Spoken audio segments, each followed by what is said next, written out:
this is really good stuff, because I still think some people are trying to fill in the blanks on what's going on and why the church is being persecuted in China right now, especially after there had been, so as you mentioned, their restrictions were lightening, they were opening.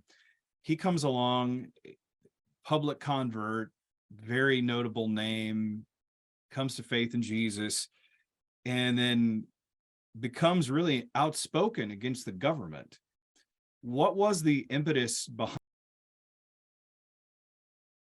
Okay. Part of it is just personality,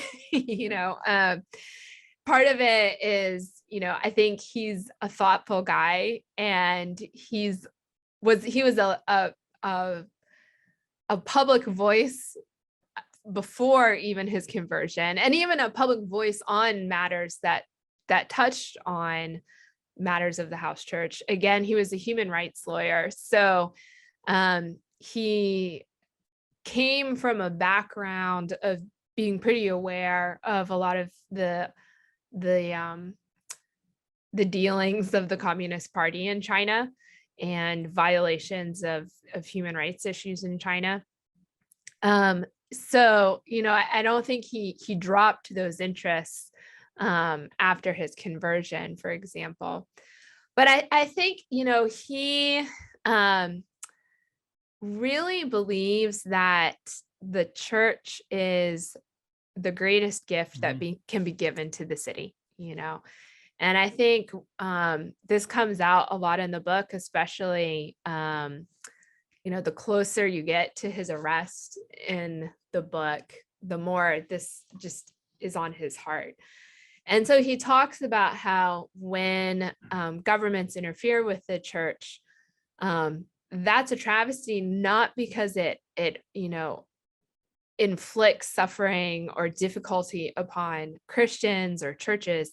It's a travesty because it limits those outside of the church from hearing the gospel and having access to the preaching of the word. So I think that his motivation in speaking on these things is, he's driven by a belief that what Chinese cities need are the church, and anything that prevents the church from being able to serve their cities is a problem. It's it is a wrong that's being done against the population of China to prevent them from hearing about Jesus.